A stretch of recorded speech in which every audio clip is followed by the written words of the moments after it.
I mean, everyone's example should be their parents, right? I mean, like to me, like Kobe Bryant was a big example in my life. You know, everything he's done, the type of impact he has on people. That's the type of impact I want to have on people.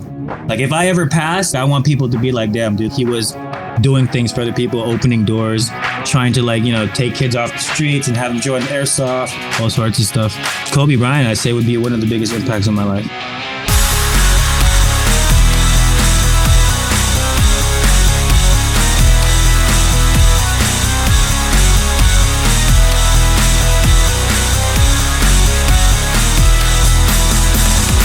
Yo, welcome to Bert to the Bone.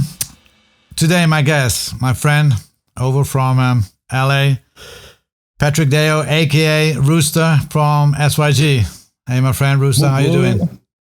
How you doing, Bert? I'm doing good over here. Actually the same as everybody on this moment. We are bored and we wanna be on that field and we wanna organize and play, and I think it's the same for you, I think, isn't it? I think it's about that time now. Being stuck with this whole pandemic for almost a year now. I think everybody's itching to the bone, matter of fact. It is going to the bone. Let's see how far we can go to the bone. First of all, I know you, and I think a lot of people know you. And but for the people who doesn't know Roosta, who lived under a rock, introduce yourself. What up, guys? I'm Patrick Dayao, aka SYG Roosta, the one and only Birdman Jr. I play on SYG. I'm number 10. I'm a back player. I've been around for about 15 years now in the game. So a lot of you new folks probably don't know me, but a lot of you new folks probably have seen me. I'm everywhere. Yeah. I'm a main face for SpeedQB. I mean, I think pretty much people know me because of the hair. It's always something crazy. It's not only the hair. I like neck. You know, I like breaking necks. You know, both on the field and off the field. But yeah. But it's not only on the field, because today we're not only going to talk about SpeedQB, because there are some things that people don't know about Roosta. I'm going to call you Roosta because but we can do Patrick if you like it on here. Oh no, Roosta is definitely fine. Okay, definitely fine. But next to SYG, because we're coming later, we're coming back to SYG. But till there, I have some questions. You know, a few things. So, who's actually Lord Darko? I mean, who is Lord Darko? Yeah, who is Lord Darko? Lord Darko is my alias, right? You know, everybody has to have multiple names in this life. Yeah. I mean, you can't let everybody know who your real name is, because, you know, once people know who your real name is, they can stalk you, they can follow you, they can try to steal your information. But yeah, Lord Darko came to be like probably, I'd say, sophomore year of high school. You know, like I was always into I had a phase in my life where I was into like goth, a whole skating era, like starting the ripped jeans, the tight pants era. And honestly, like I was into music. I did sports. I did everything. I designed clothes. I always like dressed my friends and everything. And people were like, dude, you act like you're like a lord or something. And that's when the whole Lord thing came to my head. I'm like, And then my last name is Dayao, right? Starts with a D. Yeah. And I don't know. People are always like, dude, your style is kind of dark, dude. Like, it's kind of fresh, but it's kind of dark. So then that whole Darko came to be, because when I was younger, I was bad. You know, I guess everybody was, you know, when they're younger. There's rules that, you know, they break, or rules, you know, that there aren't any rules. But I was always up late doing everything at nighttime. So the whole Darko came like a vampire, you know, in the night. So Lord Darko. That's where it came from. Here. That's where it came from. That's where. So, but next to that, I know you, and I went a little bit in history and I talked with people, but I know you're very close with the guys on. You're a very creative person. So what is that creative? What's inside that creative brain of Patrick, of Roosta? What's there? I mean, I tried to capture that, but I never can. I mean, I don't think anybody could capture what's in my brain. Like, I don't even think I know what's happening in my brain half the time. I feel like it's a problem that I have where like my brain is just constantly like just going. Like I can't ever just like stop and focus on one thing. It's like I'll find something and I'll like work on it for 30 seconds. But in that 30 seconds, like my brain starts like wandering off thinking about something else that like could possibly be part of it or just a whole new topic. But my brain, dude, man, it's twisted. It's dark. It's not dark. I mean, it's dark. Well, maybe for you it's dark. For me, it isn't dark. I mean, maybe the shell is dark, but inside there, maybe it is. But I don't see it like that because I see a very kind person with a shell, with a shell, but always respectful. Of course, a rebel. But I feel that, I see that. But that's what I love. That's the style. That's Roosta for me. You know, but. I feel like it. Sorry for cutting you off. I just feel like in this, generation and everything, I just feel like there's just too many people that try to fit in. Like I understood, like back in the day, like that was the thing, because everybody frowned upon anybody that had tattoos or anybody that, like didn't work a 9-to-5 job or, didn't do anything the right way. So my whole outlook in life is like, I want to be that one person out of the million that's wearing that red suit out of the black. Because in my mind, how will you ever get noticed? Or how will anybody ever look at you or want to follow you or listen to you if you just look like everybody else that's standing in that line that goes out the door? I'll be that guy that comes in a fucking costume, a dinosaur, Barney, something, That's because it. like, what are the odds? They're going to be like, bro, who is that guy? That one and only. Like, let's go talk to him. Is that because you want to stand out, or is it just something that feels comfortable? That's just how I looked at life. Growing up, I grew up, I'm Asian. Yeah. I grew up here in America. I grew up in a bad neighborhood. I hung around every type of race, right? So like, to me, like I've seen everything. Like I grew up in that era where like technology came. So I've seen like, when we didn't have anything like technology wise, and then I've seen it come to be, and then how it's taken over the world now. There's, there's no need to fit in. You know what I mean? Like I understand why, like that's a thing, but like if you want to really be you, because there's no one in this world I know, like they have a dream. A lot of them don't follow it because, their parents are so strict and they, oh, I had this for you planned. Like, I wanted you to be a doctor. But, there's always that rebel inside you that's always talking to your ear, like the angel and the devil. That's always like, yo, just do it, break out of the shell. Why don't you be that one in your family that does it different? Yeah. And was this, I mean, for you, I mean, you live for this now for what's your age? What's your age, Patrick? 29. 29. So you live for this for 29 years. But I think when it's getting as knowing, conscious person, was it hard for you with a mindset like this to grow up? No. I think growing up, like, I mean, when I was growing up, I was a bad kid, but then I also wanted to do the whole military thing. Yeah. I had good grades. I was really good at sports. But I always knew, and like I always used to have friends that used to tell me all the time, coaches, counselors, you're going to be something special. Like you have this thing about you where like you kind of don't give a fuck. Sorry about, no. We can say fuck over here, so don't worry. Okay. Sorry about it. I'd ask.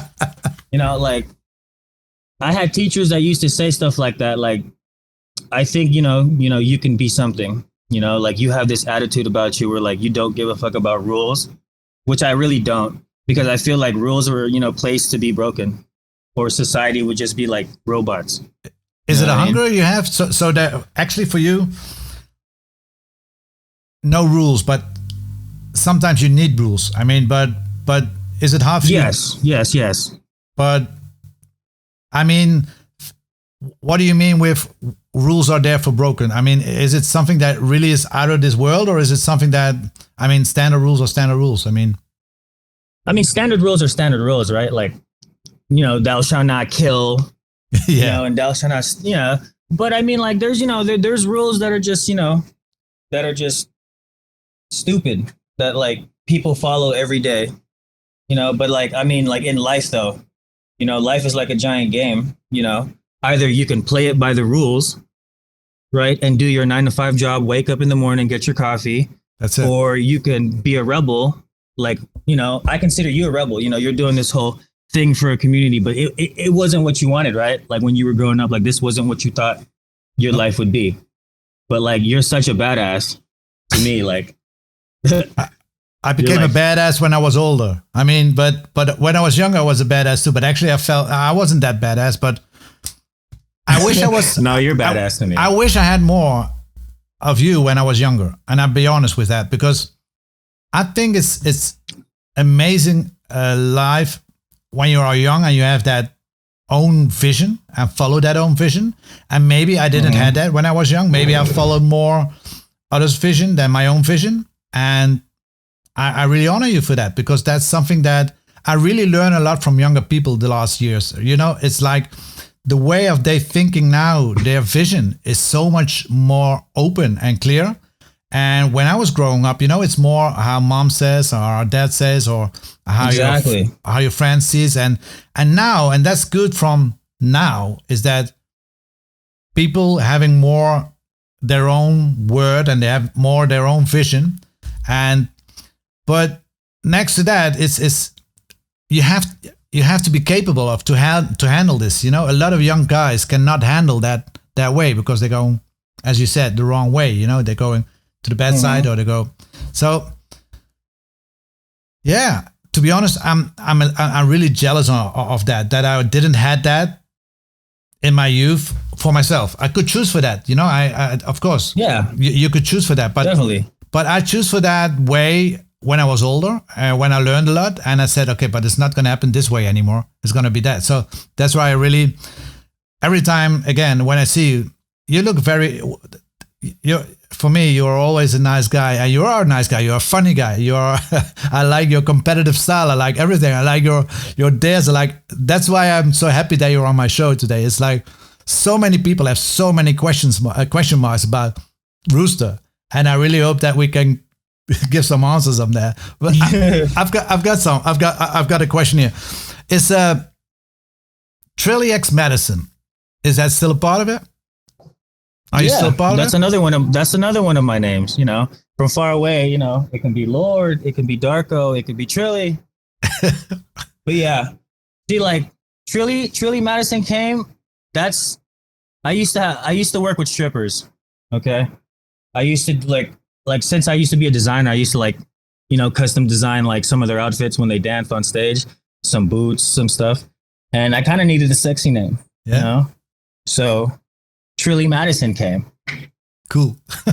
But it's really Billy Madison if you guys have seen the movie. Yeah. Yeah. I just changed the B to a T. Yep. Yeah, it's I mean, I see many names passing by, but these two I really had there, because again, I didn't know that before when I saw you the first time, but after that I knew that you were in design. Are you still in design? Are you still designing, or what? Oh yeah. Yeah. Yeah, I mean, I helped SpeedQB, with some design work, some of the earlier processes before like things start getting done.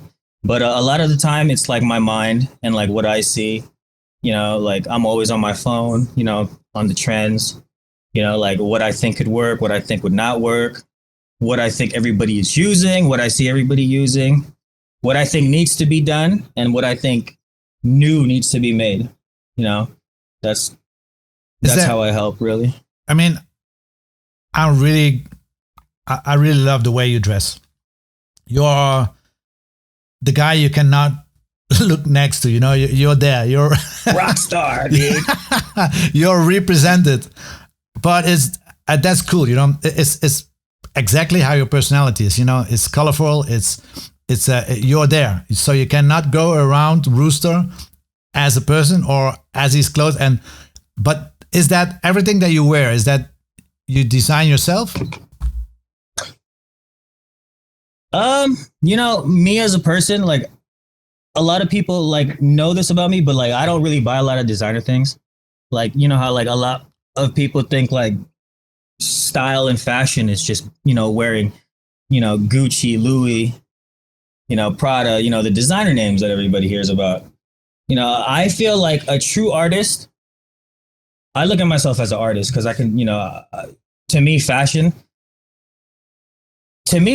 is like, it makes people feel some type of way, right? Like I can wake up one day and feel like, I want to be trashy and wear like super baggy clothes.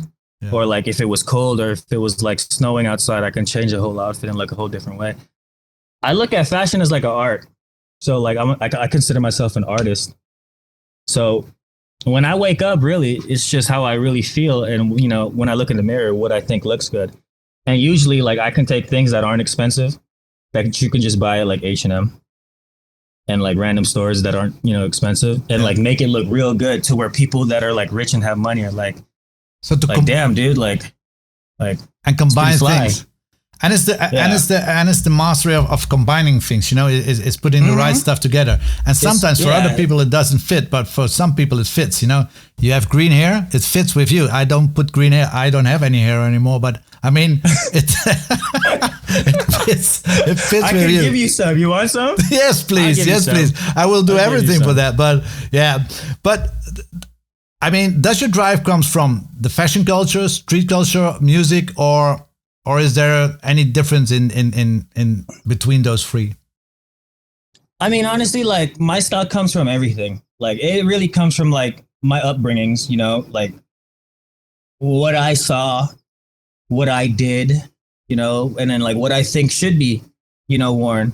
But like I said, like it's an art. So like you can go back to like wearing bell bottoms, like stuff in the 70s, and like bring it back to like whatever era this is, the 21st, and bring it like, to skinny jeans, baggy jeans, people sagging it, past their butt. Yeah. So their ass is showing. But my style comes from just everything that I've been through my whole life, from my skating phase to like my goth phase to my spiky hair phase. Yeah. It's so cool because there are so many things, because you are so diverse. I mean, what is your album on Spotify? It's Filthy Darko. Filthy Darko. So it's cool. It's but everybody has to listen to that album, to be honest, because now we're going a little bit more into the music. I mean, example like Pharrell Williams. Is that an influence for you? Was that an influencer for you? Oh, yes. Yeah. Yes. Growing up, I looked up to Pharrell Williams, BBC, and like his whole glittery, like spaceman, whole like style and everything. Pharrell Williams to me is like, I think he's a forefront of like just style and culture. Like he's so swaggy. And then like, he's also an artist. Anything he does, like people will look at, anything he says. I think he's like, he works highly with Adidas because I know that's the brand he's with. But like anything like he comes out with is usually like as good as what Kanye West comes out with for Yeezy. But like he's a lot older, so like a lot of the newer generation people wouldn't really be listening to him. You know what I mean? But he's so stylish. Like if you really look at him, if you remember, he brought that. Remember the Smokey the Bear? Yeah. That hat. When I saw that, I was like, that blew my mind. I was like, who would ever wear the Smokey What I mean, I don't know if this information is correct, but correct me if I'm wrong. I mean, you're into hip hop and rap, are you? So rap is but is it correct that you as a West Side boy, you like the East Side rap? Or like I can't really say I like the East Side rap, and I can't really even say that I have like a favorite like type of like genre in music. Like like if people know me, like I like singing, I like karaoke. Like I can hit those high pitched, notes that girls can hit.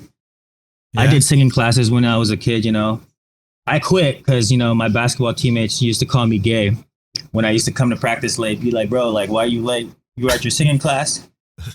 But yeah. Is that? I think. How important is music for you in this in your life, Roosta? You know, music goes hand in hand with everything, right? Like, I don't think anybody could do any.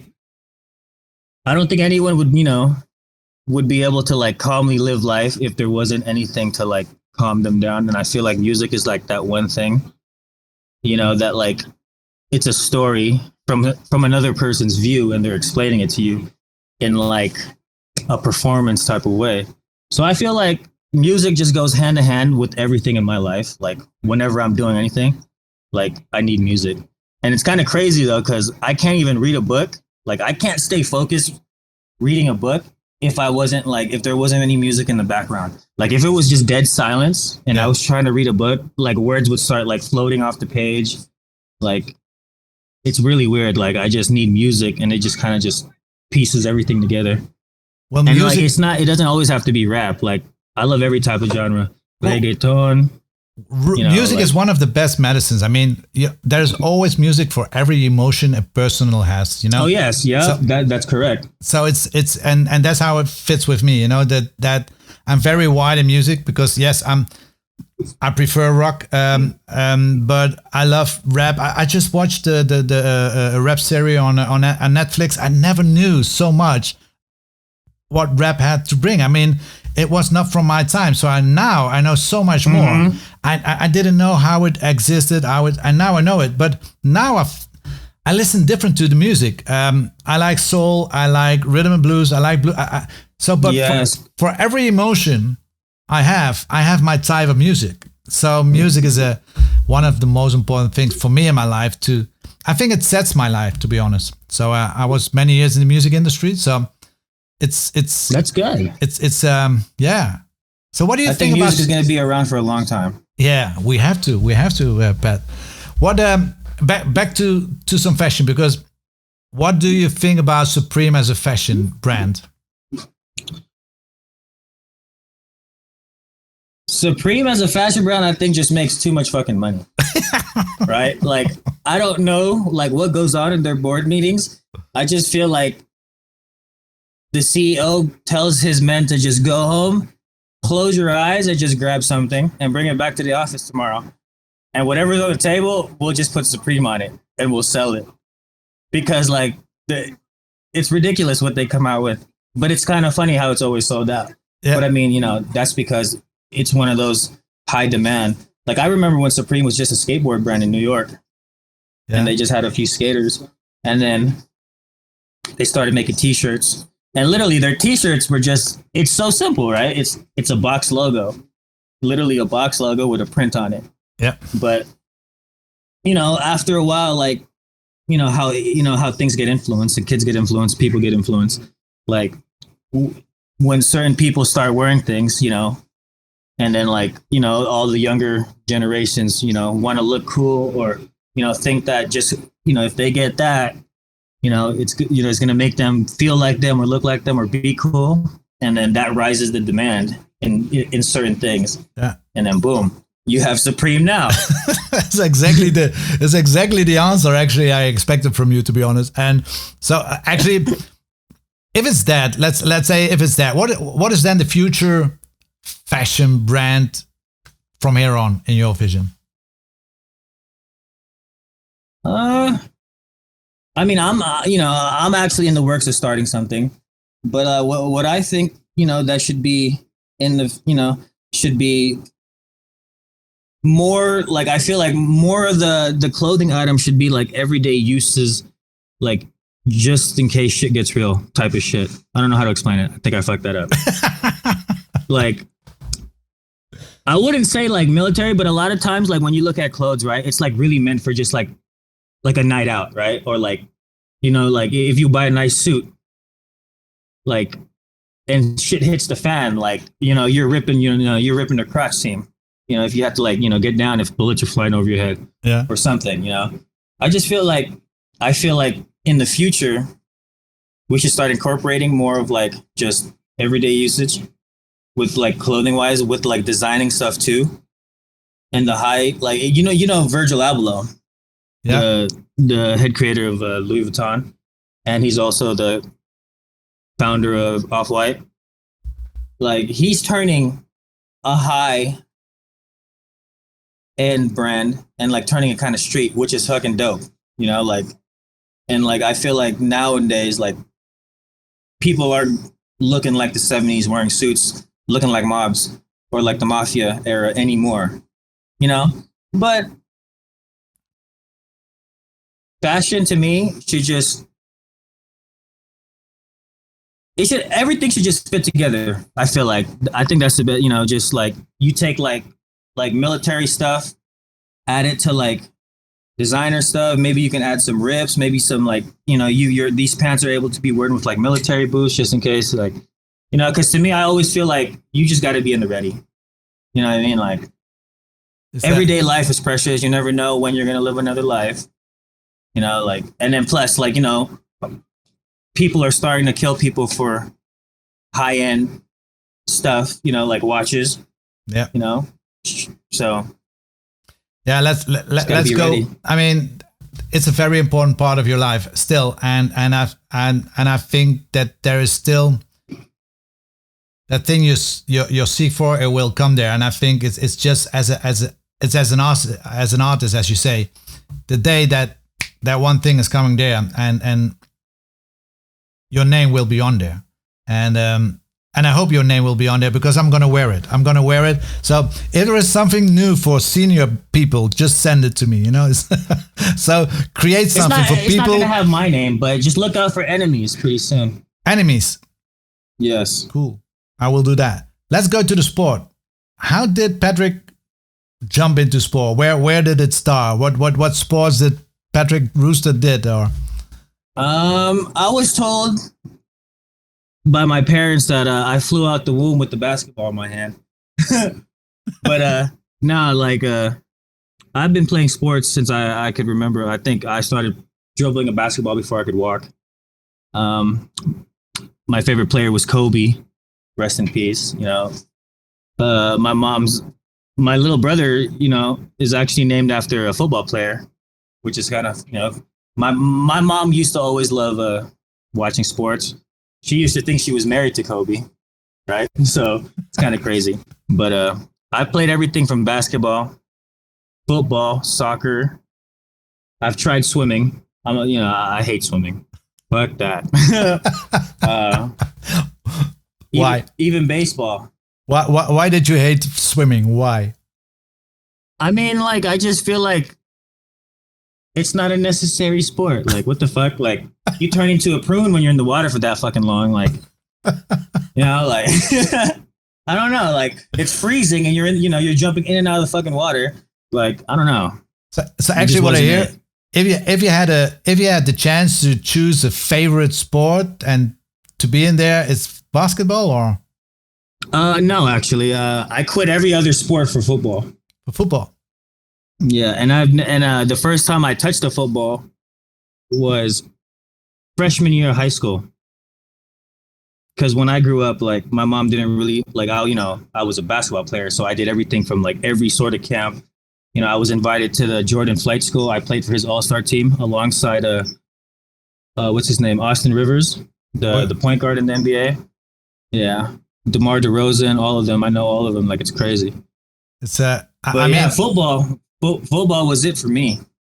You know what it is. I always love football, American football. I always loved it. But since the Netflix series Last Chance U, yo man, that even my wife Melissa, she's next to me, and we're watching that, and that's a show right there. That's a show. It is. And now they do Last Chance U basketball. They start, but with American football, I mean, that brings you so much deeper in the culture. And again, I already said it to somebody else in the podcast that we don't have colleges, sport college over here. We don't have that. You know, it's like, and you really see there how important it is. But football is some people just give their health for getting scholarship, and they are already, the body is already kaput, gone when they are 24, 25. It's I mean, I consider football like the closest thing to fucking war. Yeah. You know, like if you want to think about it, like you have a group of your brothers that you have to protect with your whole life. Like when it comes down to it, Yeah. in a single play, a single 15 seconds, you know, you have to exert all your energy and do what must be done, like without getting a flag, of course. But, but yeah. So how did and then after the sport? Well, now we're going a little bit more into where we all know you from. Okay, how did you end up, to be honest, in the airsoft? I know the only thing I could find that was something with Team MIA. That was a team you had together with Figgy from LTD, correct? Yeah, and like a lot of the LTD players, most of the LTD players actually. Yeah. So, yeah, one, two, yeah, like 3 or 4 of them are on LTD. And that was just Milsim or CQB, or how do I have to see that? What, that team, the MIA team? Yeah. I feel like that MIA team was like a mill speed, right? Like I feel like I created mill speed when like I took, you know, vests and belt systems and like combined it with like, you know, like a street style, like, you know, like a raincoat type of, you know, jacket, and then like some cargo pants from Levi's, some skinny cargo pants, military boots. Yeah. And actually, it started there. It's a part of the culture that we know as a culture now. Is that actually what you're saying? Yeah. Yeah. So, I believe so. And how did you end? I mean, you say the biggest part was from LTD. I mean, you know those guys. You know how they play. So how did you end up with SYG then? I mean, when? How did it come? There was a phase after. Okay, let's go from the beginning. So yeah, this is like me, like senior year, you know, graduating high school, about to go to college, and I was always into paintball growing up. Like I played paintball. If a lot of people knew, or if you didn't know, now you know. I knew it. I got in trouble with guns, so my parents didn't really like, you know, want to buy me guns and stuff. So like I stuck my ass and my nose in the books, and then I played sports, you know, and the only, you know, the way I got my frustration out was in football, you know, where I can hit and physically hurt people.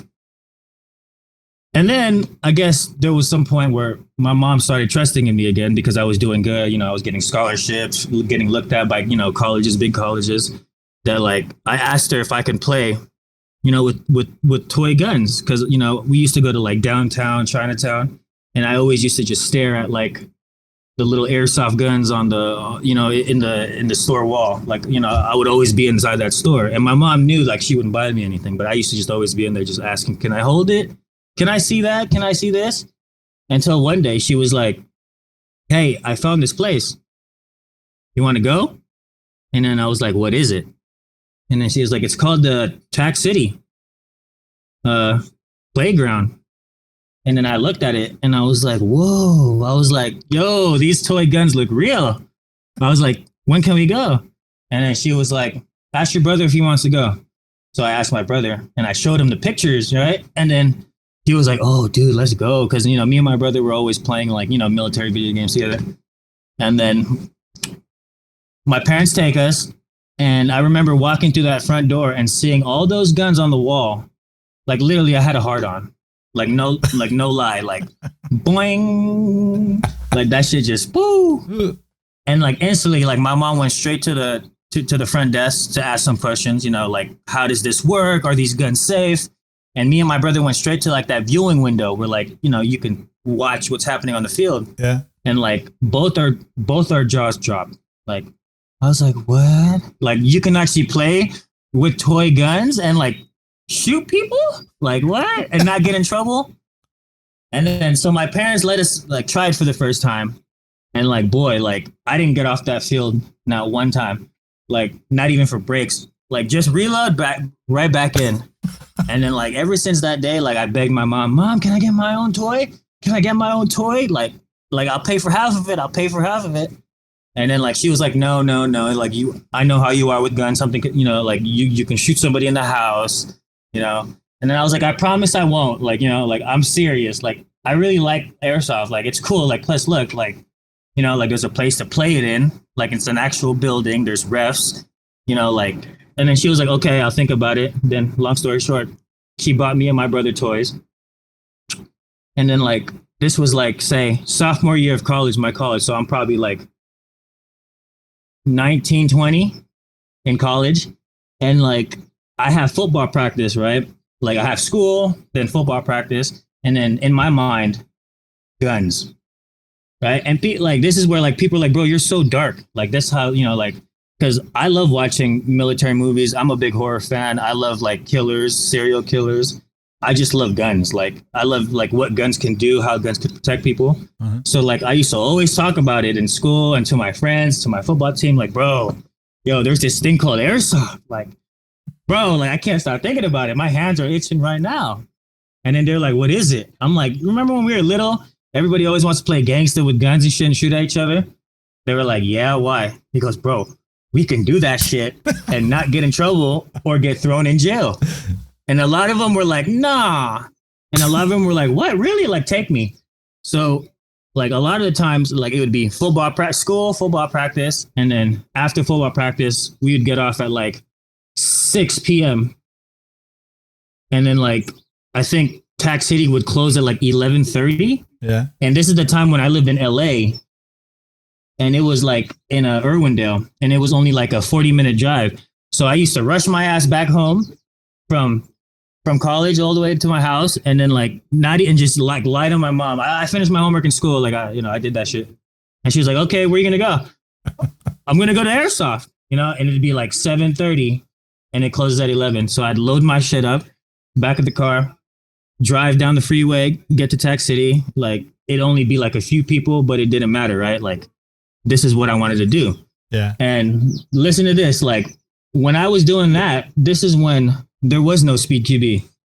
There was nothing. There was just, I remember this like it was yesterday. It was fat people dressed in camo, hiding behind a fucking corner with a P90. And he had a fucking high cap mag with that little conversion kit where you can put M4 mags and a fucking P90. And bro, when I heard him rip that shit, dog, it sounded like a fucking chainsaw. Like this kid turned the corner and this dude was fat. So he was just standing there and he said, "Brrr!" And I was like, what the fuck was that? And then, I do all my research and then I find out that dude works there at the fucking, at the field. Yeah. And that was one of his builds. And back in the day, I didn't know like what builds were, but that was what you call the DSG. Yeah. Something that ripped like 50 rounds a second. And I was like, no fucking way. That dude came out fucking, bro, he left. Like, and I was like, I was still a kid. And then like in my head, like I already started game planning, right? Like I was like, oh, hell no, that shit is about to happen to me. Fuck that. Hell no. And then like, I think my mind, how my mind always races. So like, it's like, how are we going to defeat that? He's fat. I'm not. I'm an athlete. He's not. So I started like moving fast, like right when the whistle blew, boom, beep. Like I used to like always like, okay, I think I know where he's going to go. And I used to like fucking haul ass. I used to slide, Superman slide to like barriers really fast. And I used to try to eliminate players as quick as possible. And this is before like SYG even showed up yet. Like it was just me and like random players. I started running around like destroying the field by myself. I'm taking out the whole team in less than like 30 seconds. And this is me using I'm coming from football practice. So I still have, energy, adrenaline. I'm still in like war mode. So I'm over here destroying people. And then I start getting complaints that like, bro, like you're killing us too fast. Right. And I'm like, how is that my fucking problem? Like I'm killing you fucking too fast, bro. Like work on your shit. And then like, then like the refs would come up to me sometimes and be like, yo, like, cool down. Like, like don't run so fast, blah, blah, blah. And I'm like, what the fuck kind of shit is that? Don't run so fast. Like what? Like, how can you say that? And like, I used to get pissed. And then like, like, you know, me, I was bad. So like when they used to piss me off, I was like, you know what? Fuck it, dude. Like, I'm going to fucking just break the rule again. I don't give a fuck. And then like I would do it all the time. And then like less and less people started showing up. Right. And I felt like it was because of me. Like because like they didn't want to play with me. Like they would pay and then get shitted on in like such a short amount of time that like they felt like, you know, and I was a kid and a lot of these people were like a little bit older than me and, you know, but then, you know, long story short, like I remember coming and then there was a group of Asians there. Yeah. And then like they were all grouped together. So I knew something was up. I was like, oh man, dude, they look like some fucking ninjas, dude, like wearing all black. And then like the ref would purposely put them on the opposite team of me because like they were a group and like the ref already knew how I played. And then I remember the first was a burp, like went off, doom. If I'm correct, I think I did sweep the whole team. And then like they went back and like had a conversation with each other about like, bro, what the fuck just happened? Like, I think they were mad amongst each other because I think they had a game plan, but then like they weren't expecting someone, you know, like that to, you know, be there. I was talking about SYG. Yes. Yeah, okay. We're talking about the guys in all black. And this is me wearing fucking Milsim. This is me in like Mil Speed gear. So I had like a tan vest. Yeah. I never wore a dye in the beginning. I was known as Roosta for this reason. I always wore a red beanie with goggles and a mesh mask. And people used to ask me, bro, why do you wear a red beanie? It's so visible. I told them, who the fuck said I was trying to hide? You know, because in my culture, a rooster is a fighting bird. You know, people make money off of that shit. Uh-huh. And I'm a fighter, you know. And then when it comes down to war, I'll never hide. You know, it's going to come down to who's going to get killed first. And if you even feel like, if you even have that mindset of like, I'm going to hide, bro, you already lost. Yep. And hiding was never in my mindset. So every game I used to play against them. And then like, I even used to remember this, like they used to call me out like, oh dude, the guy with the red beanie is over here. Like, watch him. Like I used to hear them all talking about me like, oh, he's over here. Watch the guy with the red beanie. And then like, yeah, like after that, like, it was that like one day where MIA, who was like Figgy, Sosa, Edwin, Manny, and Chris at the time. And like that day, they asked me, okay, so they were there, SYG was there. And then after that game we played, they came into my room and asked me, like they came up to me with a patch, a MIA 3D patch, and was like, hey dude, like we've been watching you and like you're disgusting. Like you want to play on our team? And like they showed me a patch, right? And like I've never like, you know, like I don't know like what to do, right? Or say, like I've never, you know, done this. So I'm like, okay, like I guess so. I take the patch and I'm so excited. I put it on like my fucking like my vest and everything. I'm like, yes. Do you still have it? Like I'm an airsoft team. And then later that night, SYG comes up to me and asked me if I wanted to run with them. And then I was like, I just said yes to this other team. But see, like, they weren't mad, right? Like, he was like, oh, for sure. Like, you know, like, good luck. Like, okay. Like, but then like in my head, I'm like, dude, what's going on? Like, I feel like this is like sports all over again. Like I'm being recruited. Like, you know, like what? And like, I didn't really think about it. But then he was like, oh, okay. Like, you know, hit us up again. Like, if anything, you know? And then I was like, you know, I probably, you know, I will. So a couple years go by, we're playing with MIA, let alone know this. MIA was the first team to ever run with all 5 Polar Stars. This is like, when we got together, that's when like Polar Stars was even coming out. And I had to like beg my mom to like sell my gun just to fucking buy a Polar Star Fusion engine. And that's when like those were like the shit, right? Fucking, we all bought one, and then we fucking went to HPA. All 5 of us ran. It was like me, Figgy, like Manny, like, and some other fools, all with 5 Polar Stars, bro. Like we ran through that whole fucking team at like HPA, which is like supposed to be like a city town, like an Iraqi town. Yeah. That like the refs looked at us like we were cheaters, right? And they were like, bro, there's no way you guys could have done that. But then, like, you know what Polar Stars can do now. Yes. But like back in the day, like a lot of people didn't know what the fuck that cord that was sticking out of your backpack was. And then like they put bans on it. If you ever remember, like in the earlier days, like there was a lot of bans on Polar Star usage. Yeah. It was because of like that era. And then that whole era went by. Tac City Irwindale closed down, and then the South one opened. The one that you've been to. Yeah. The big one. And then it was like when I was like 21-ish, maybe, I was going off to college. And then I kind of was like, you know what? Like, I think I'm going to like put airsoft away for a little bit and finish this, football and schooling. So I got offers for football, and then I took it, and I told like, MIA that I'm going to take a break for a little bit. And then I think what happened was while I was on break, I think like the original MIA team broke up, and then they had the original members handed the team down, like handed the team over actually to a bunch of other kids that like were trying to be on the team at that time because the older folks were kind of over it, or like they wanted to make another team or something like that, because I was away in school. Yeah. So they handed the team down. And then when I came back from school, I kind of missed airsoft because I started watching it again. And then I went over to TAC North, which is no longer open either. And the first day I got there, I saw a black shirt and it said SYG on the back, right? And then when he turned around, he looked so familiar to me, right? Because like I was like, fuck, dude, why does he look familiar to me? And then I came up to him and I was like, hey, like, what's up?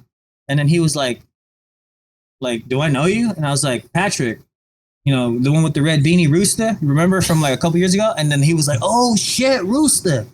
And then like, it was that day where I was like, hey man, like I'm low key back. Like you guys got like a spot on the team, like for a tryout or something. And then I remember like, he was like, give me 1 second. And then like, he pulled out his cell phone and then like, he turned around and like went outside. I don't know what he did. Came back and like, he had this face. He's like, you're running with me. He's like, you're running with me. Like I'm keeping an eye on you. Who was that? Who was that? I think it was Roy. Roy. That's who it was. Pretty sure it was Roy. He was like, you're running with me. And then it was ever since that day, I think it was like 2 months later or 2 SpeedQB events later when it was just starting, I actually get officially put on the team. Was a full member. Was that in 2015? In 2015? Yeah. I think it was around like 16. Yeah. 15, yeah, maybe. Okay. So long ago. I mean, from there on, I mean, SYG and Rooster was becoming a unit. I mean, and I know the unit. I saw them playing. I saw you playing, and you, again, your play style is so aggressive in your face, and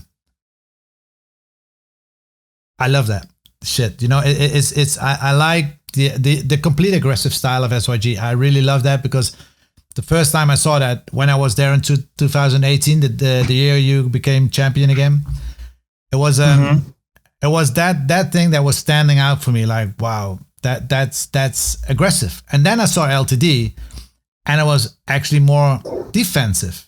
So that's why I came up with this question, because you play with the guys from LTD. So was that a fit, or was that a fit that, I mean, now the play style is completely different than you played then in that time, or were you the only SYG guy in LTD in that time?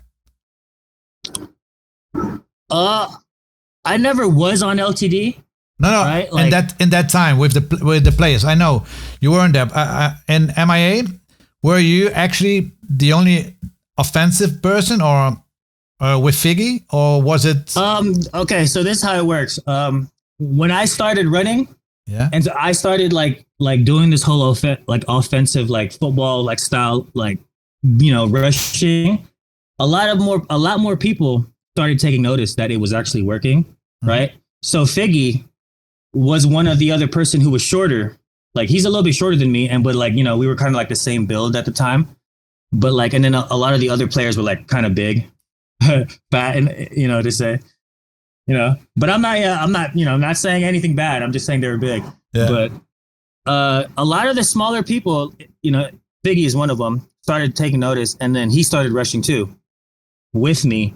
And then like he started noticing that like, damn, like I'm small and fast also, and like, bro, they can't catch me. Like I'm sniping fools with pistols at angles that they didn't even know I can get to. Uh-huh.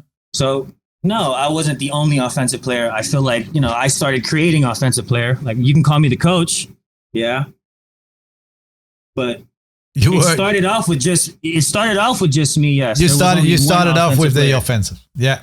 Yes. It's if you go back to SYG now, what was the best game you played ever? What was the most exciting game you ever played? I think it would have to have been that. I think you were there where that championship one where we won the championship 2018. It was us. Where it was us against LTD, and they knew we wanted them because, you know, like they've won a couple years. But like the thing is, they know how we play, right? But it doesn't matter, right? Because we're supposed to put on a show. Like, what the fuck are you guys doing? You know, like.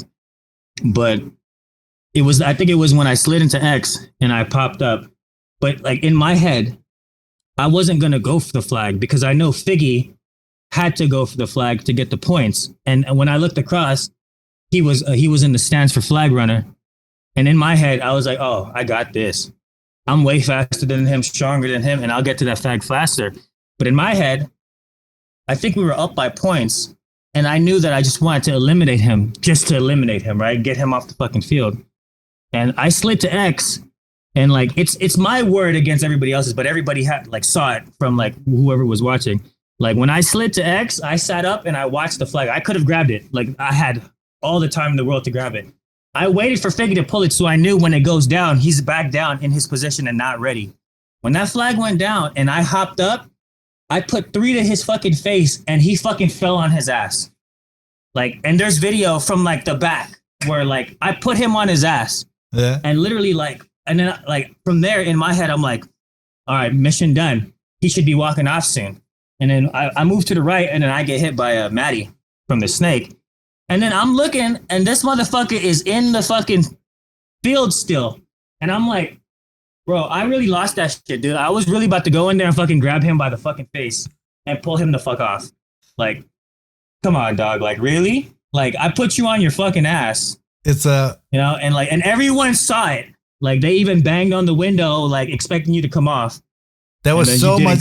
There was so much tension that day. I mean, I was really lucky because you guys of SYG and you were so open and gave me a space. I was at your locker room. I was everywhere. I was with you when Sabo talked to everybody before you go on the field. I was with you on the breakout walls, but I was with you after the games, and there was so much tension that day, and the release after winning that was amazing. But one thing I really remember of that day was the confusion was there, that there was a double elimination, and you came out of the loser bracket and they won. But no, it was otherwise they were in the loser bracket, but you had to beat them twice, or they had to beat you twice, and then there was, but they won. And they thought they won, but it wasn't there because you had to play one more game too, because it was a double elimination. Yeah. And they were already celebrating. Yeah, that's it. That's what I remember there. That was, and that game after that was wow.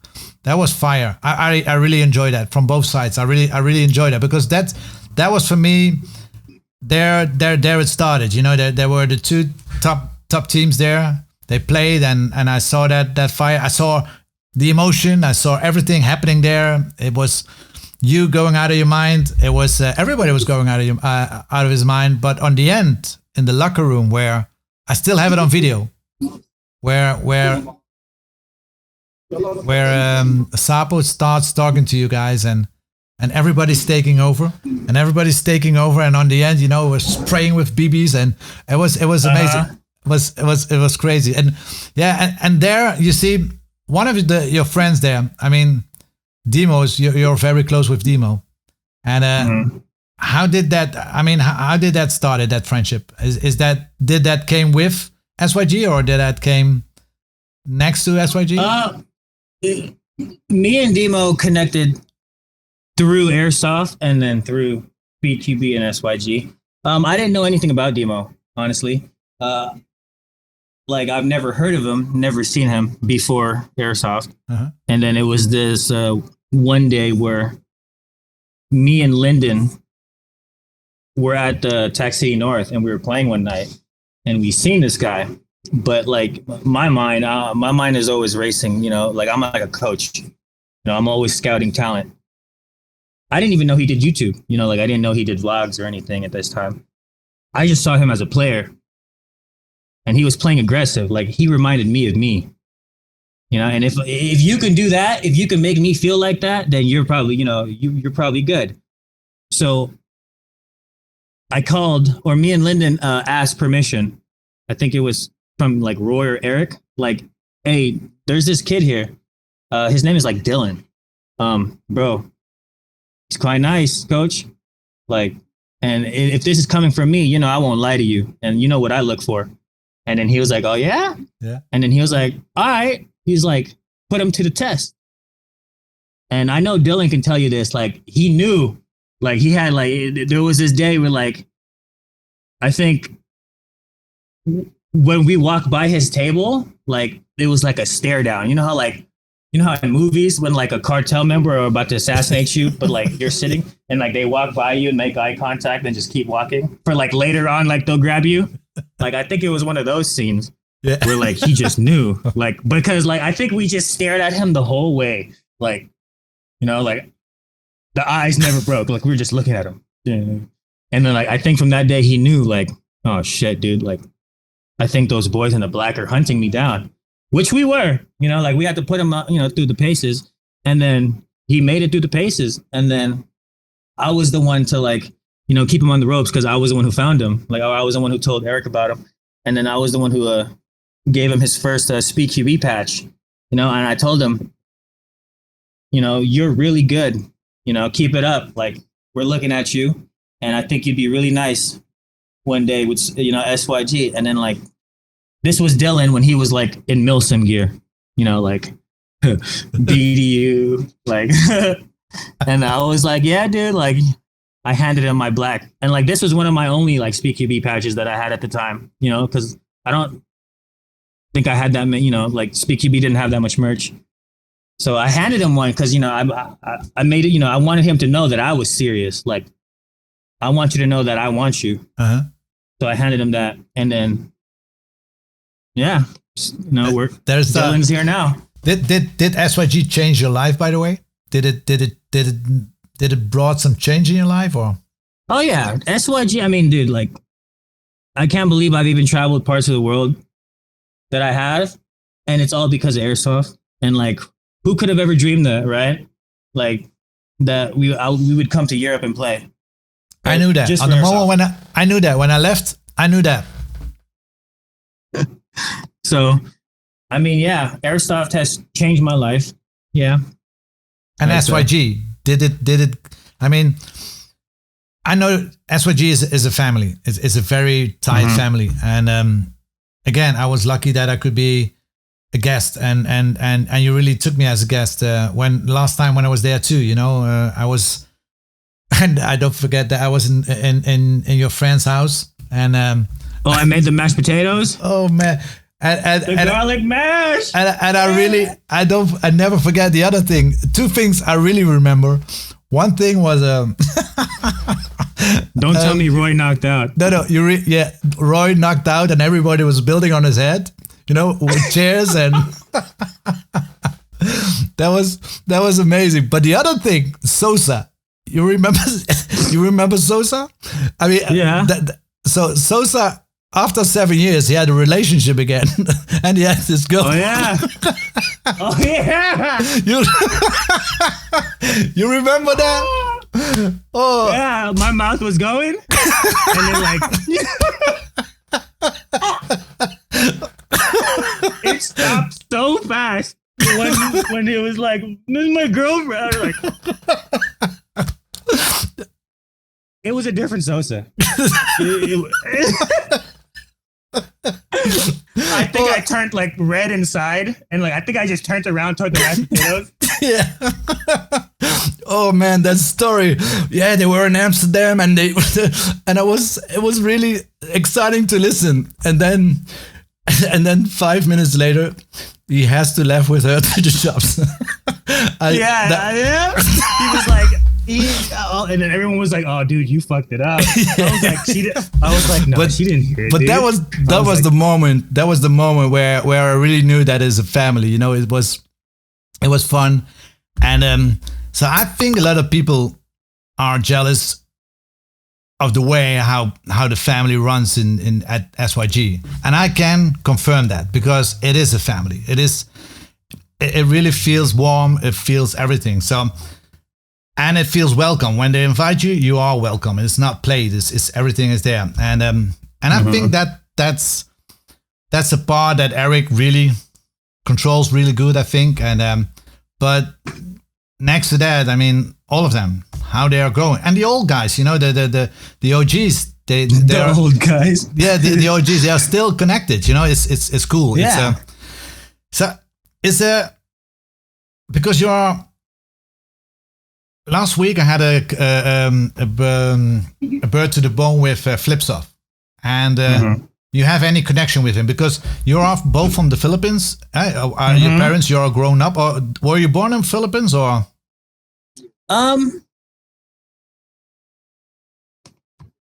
The crazy thing is like I'm still a little confused. Like I have dual citizenship, right? And like my parents and my cousins that are in the Philippines swear to God that I was born in the Philippines. But when I was like 1 year old, my parents moved me to America.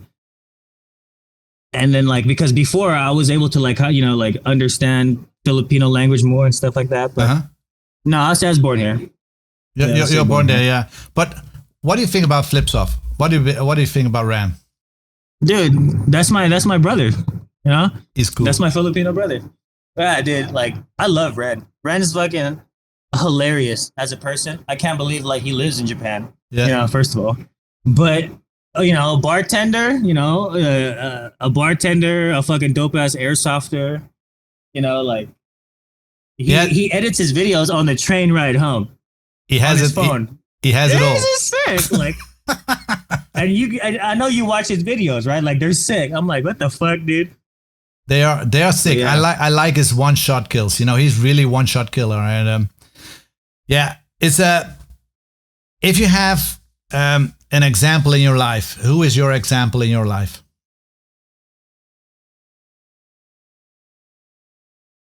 I mean, everyone's example should be their parents, right? Yeah.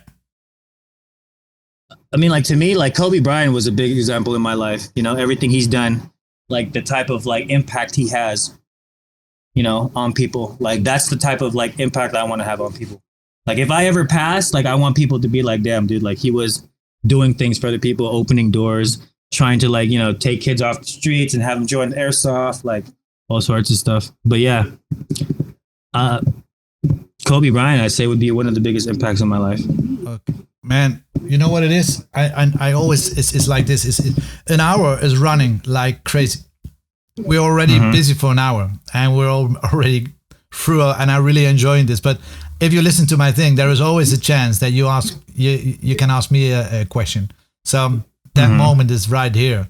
If you want to ask me a question, you can do it by here. So if it's not, it's okay too. You know, it's. I got a question. Go on. You think I'm afraid? Okay, no. Bert. You're not afraid. Bert I know to that. The bone. Sorry? Bert to the bone. I said Bert to the bone. Bert.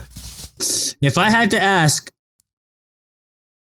who is your favorite player? You have to choose one from California, from any team. Who would it be?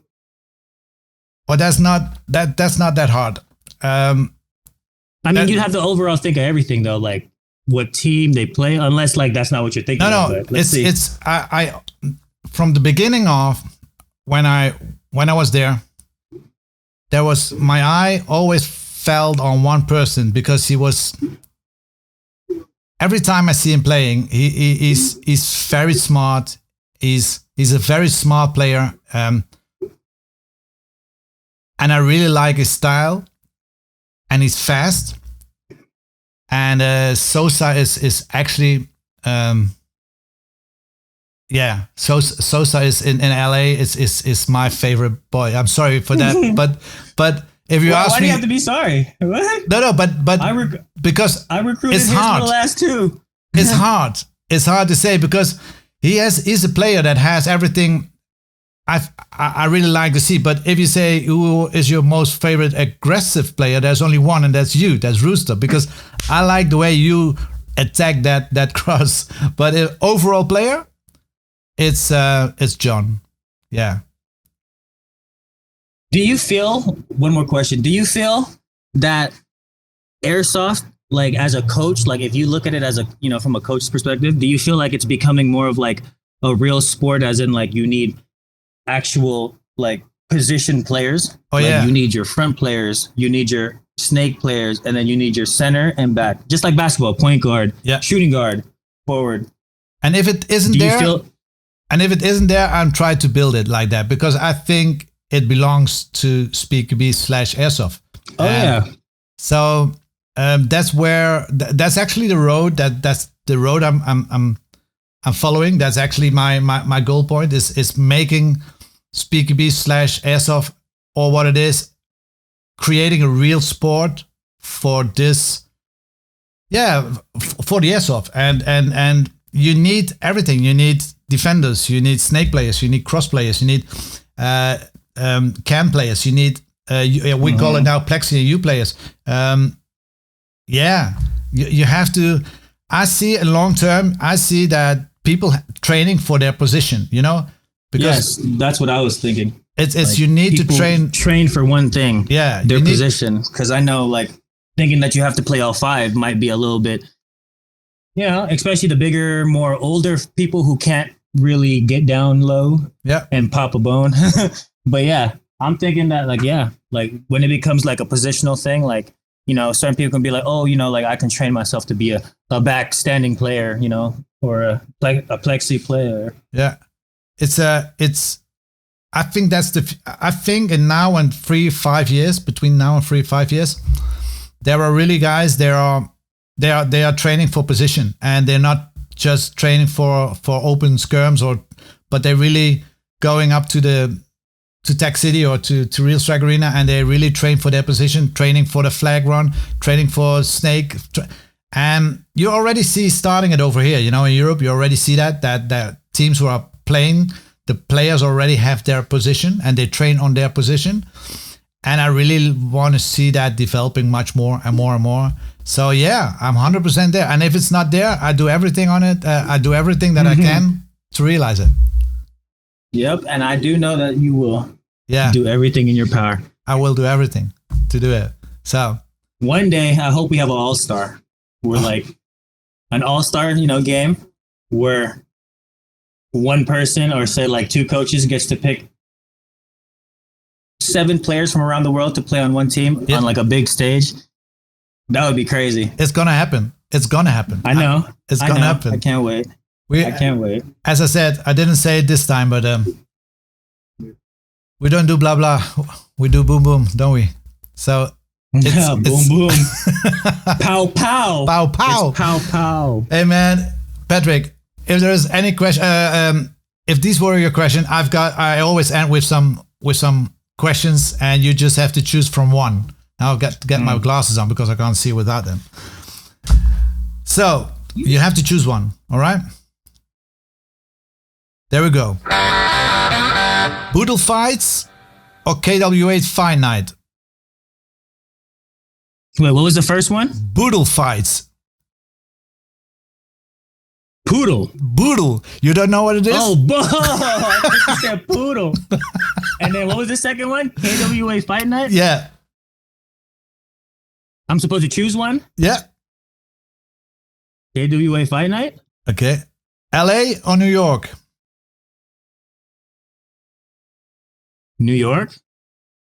Tyler, the Creator, or Joe Badass? Joey Badass. Supreme or Louis Vuitton? Louis Vuitton.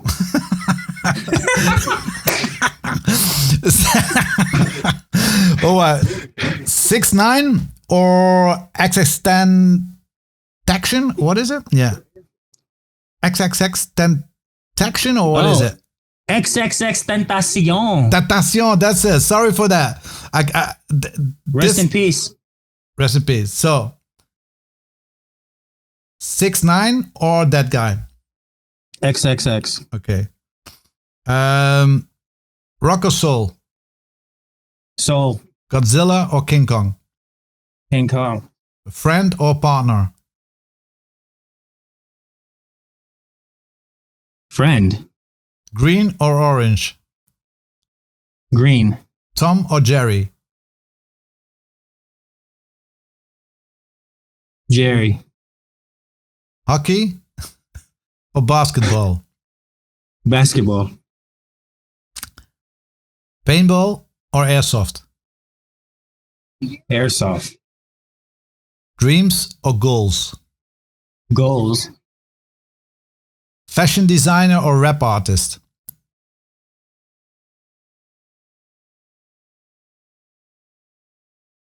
Can I just make another one?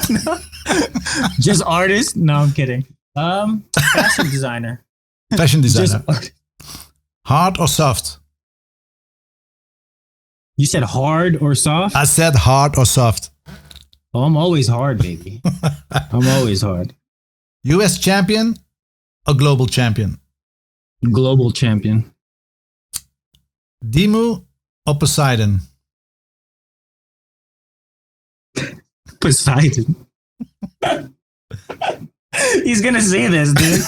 Oh my god. LTD or Union? Union. You gotta rep, our Asian brothers. We're a family.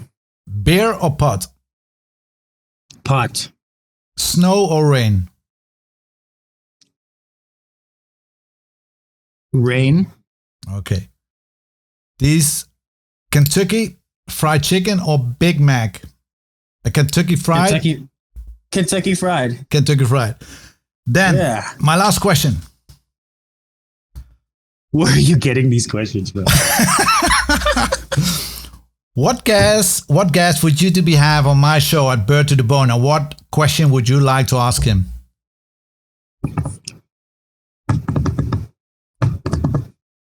A guest that I would like to actually see on Bert to the Bone would be the Slaughter God. You know who that is? No, but I noticed it. The Slaughter Project, exactly. You've noticed it. Oh, Slaughter. Everywhere. Yeah, of course. And Eric, you mean? Eric. Yeah. Cummings. He's coming. Dude, he's my bro. He's coming. He's coming. He's coming. We are on the talk. So we only have to plan a date. So it will be there. And what question would you like to ask him then?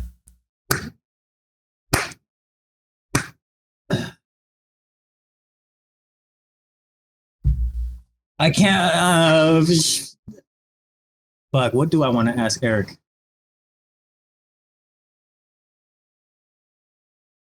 This one's hard. Yeah. Hold on. Now you know how hard it is for me to sit over here. What would I ask Eric? I mean, if I want to get deep and down, I'd be like, Eric, what made you want to start the Slaughter Project, and how do you come to choose your clientele for it? Because he chooses who he gives out his certain slaughter patches to, and then before he made a shop to where now like the public can buy certain ones. But yeah, I would like to know from the very deep down, like. That's cool. I like the guy's style. He's crazy. So I'm gonna fly out with this one because I write it down. LeBron or Jordan? I mean, I got to give it to LeBron. Okay. Roosta, I really enjoyed this, and thanks for your time, man. And I hope if there is something next year, when you're in Europe, we're gonna do it live. You know, when you're over here, and we're gonna do a Bird to the Bone face to face, not from camera to camera. And I really, you were on my bucket list. I can put it down, and you already was here. And thank you again, man. Have a nice day. Thank you for having me. No, you're welcome. And hope to see you soon, my friend. I will. I'll see you soon. See you soon. Thank you for having me again. Bye-bye, my friend. Bye-bye. Peace.